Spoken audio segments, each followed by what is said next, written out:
আকরাম সাল্লাল্লাহু আলাইহি সাল্লামকে কটূক্তি করা হয়েছে, এতে আমাদের করণীয় কি এবং কটূক্তি করা ব্যক্তিদের শাস্তি কি হবে ইসলামের আলোকে? দেখুন, মুসলমানদের একটা জায়গা আছে, সেটা হলো নবী করিম সাল্লাল্লাহু আলাইহি সাল্লামের ইজ্জত, সম্মান, আবরু। এই জায়গাটাতে মুসলমান কোনো কম্প্রোমাইজে যেতে পারে না। সব জায়গাতে যা ছাড় দিতে পারে বা না পারে, এই জায়গায় মুসলমানের ছাড়ের কোনো সুযোগ নেই।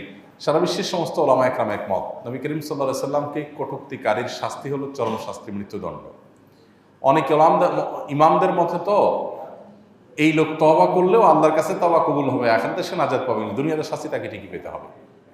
যদিও এর বিপরীত মত রয়েছে যে তওবা করলে আল্লাহ তাআলা তওবা কবুল করবেন সব অপরাধের মতো। বিষয়টা এতটাই জঘন্য যে তওবা করলে আখিরাতে আল্লাহ তওবা কবুল করবেন এবং সে জাহান্নামে হয়তো যাবে না, কিন্তু দুনিয়াতে তার শাস্তি ঠিকই কার্যকরের কথা একটা শক্তিশালী মত রয়েছে ওলামাদের। তো এই যে এই ব্যাপারটা প্রমাণ করে যে নবী সাল্লাল্লাহু আলাইহি সাল্লামের অবমাননার বিষয়ে মুসলমান সবচাইতে সিরিয়াস থাকবে। আর ভারতের যে পুরোহিত নবী করিম সাল্লাল্লাহু আলাইহি সাল্লাম সম্পর্কে কটূক্তি করেছে, তার বিরুদ্ধে আমরা দেখেছি যে মুম্বাইতে মানুষ জমায়েত হয়েছে, খুবই ফেটে পড়ছে। আমাদের দেশ থেকেও আমাদের আওয়াজ তোলা দরকার যে প্রিয় নবী সাল্লাল্লাহু আলাইহি সাল্লামের অবমাননা পৃথিবীর যে প্রান্তেই হোক না কেন, মুসলমান তার জন্য কষ্ট অনুভব করবে এবং তার ক্ষোভের কথা সে প্রকাশ করবে, তার সাধ্য অনুযায়ী সেই অন্যায়কে প্রতিহত করা, এর বিরুদ্ধে প্রতিবাদ করার সে চেষ্টা করবে। এটা আমাদের ঈমানের দাবি। নবী সাল্লাল্লাহু আলাইহি সাল্লাম বলেছেন, লা ইউমিনু আহাদুকুম হাত্তা আকুনা আহাব্বা ইলাইহি মিন ওয়ালাদিহি ওয়া ওয়ালিদিহি ওয়ান নাসি আজমাইন। কোনো মানুষের সন্তান, বাবা মা এবং সকল মানুষের চাইতে প্রিয় নবীজি যদি তার কাছে প্রিয় না হয়, সে কখনো পরিপূর্ণ মুসলমান হতে পারে না। এজন্য নবীজি সাল্লাল্লাহু আলাইহি সাল্লাম যিনি বিশ্ব মানবতার জন্য তার জীবনের সব কিছুকে উজাড় করে গেছেন, তাকে কটূক্তি করা হবে আর মুসলমান সেটা মেনে নেবে, এটা কোনোদিনই হয় না। এই জায়গাটাতে মুসলমান কোনো ছাড় দিবে না। নবী সাল্লাল্লাহু আলাইহি ওয়াসাল্লামের ভালোবাসা এটাই হলো ঈমানের মিটার, যার ভিতরে যতটুকু আছে তার ঈমান ততটা পাকা। অতএব এই ব্যাপারে আমাদের প্রত্যেককে যার যার জায়গা থেকে প্রতিবাদ জানাতে হবে, সোচ্চার থাকতে হবে। তবে এই জাতীয় কোনো ঘটনা ঘটলে আইন হাতে তুলে নেওয়ার আগে আমাদেরকে ভাবতে হবে যে আইন হাতে তুলে নেওয়ার এই প্রবণতা বা প্রচলন যদি শুরু হয়, তাহলে সমাজে বিশৃঙ্খলা একটা অবস্থা হবে। প্রত্যেকে যার যার মতো জাজমেন্ট করে সে বিচার করা শুরু করে দিবে। এই জন্য এই জায়গাটাতে আমাদেরকে সতর্ক থাকতে হবে এবং এদিকে যাওয়া যাবে না। বিচারিকভাবে এই শাস্তি কার্যকরের জন্য সর্বশক্তি দিয়ে আমাদের চেষ্টা চালাতে হবে, প্রতিবাদ জানাতে হবে। বিশেষ করে ভারতের মুসলমানদের যে আহত হওয়ার ঘটনা এখানে ঘটেছে, এটা ভারতের ইস্যু না। আমরা অনেক সময় মনে করি যে ভারতের ইস্যু, অমুক দেশের ইস্যু, তমুক দেশের ইস্যু, ফিলিস্তিনিদের ইস্যু। গোটা বিশ্বের মুসলমানরা একটি দেহের মতো। কোনো এক জায়গায় যখন আক্রান্ত হবে অন্যরা কষ্ট অনুভব করবে, এটা হলো মুসলমানদের ইস্যু। আর নবী সাল্লাল্লাহু আলাইহি সাল্লাম যেহেতু ভারতীয়দের যে নবী, আমাদেরও সে নবী মুহাম্মদ সাল্লাল্লাহু আলাইহি সাল্লাম, ভিন্ন কেউ নন। অতএব পৃথিবীর যে প্রান্তে নবী অবমাননা করা হোক, গোটা বিশ্বের সমস্ত মুসলমানদের হৃদয়ে রক্তক্ষরণ হতে হবে। আমার বাবাকে, আমার মাকে যদি কেউ কটু কথা বলে গালি দেয়, সেটা কোন দেশে দিয়েছে এটা ম্যাটার করবে না আমার কষ্ট পাওয়ার ক্ষেত্রে। আমার কষ্ট ঠিকই লাগবে যে দেশেই দেওয়া হোক না কেন। বিধায় এটা ইস্যুটা ভারতীয় মুসলমানদের শুধু না, এটা গোটা বিশ্বের মুসলমানদের ইস্যু।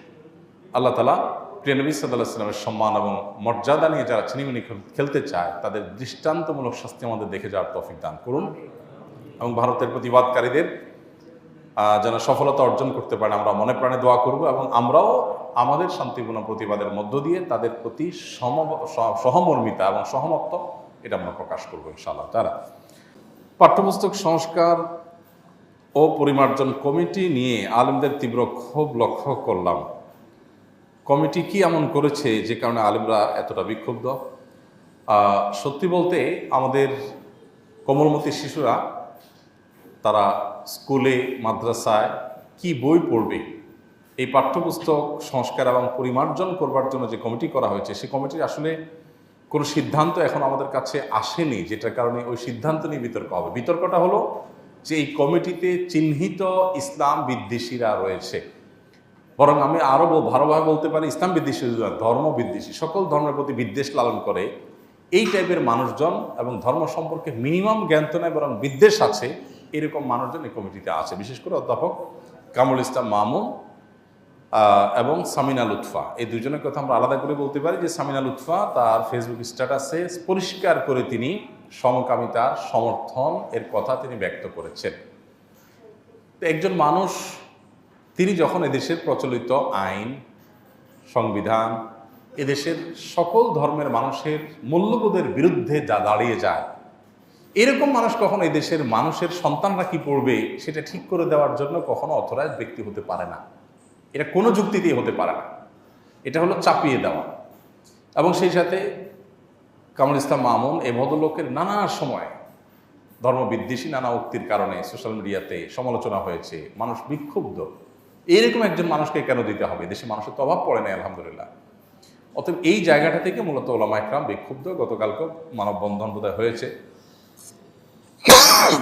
ওলামা একরাম বিভিন্নভাবে কথা বলছেন যে পাঠ্যপুস্তক সংস্কার পরিমার্জন কমিটিতে এ ধরনের চিহ্নিত ইসলাম বিদ্বেষী যাতে কোনো অবস্থাতে থাকতে না পারে তাদের জন্য অপসারণ করা হয়, সেই জন্য ওলামা একরাম দাবি তুলছেন এবং দাবিটা খুবই যৌক্তিক দাবি।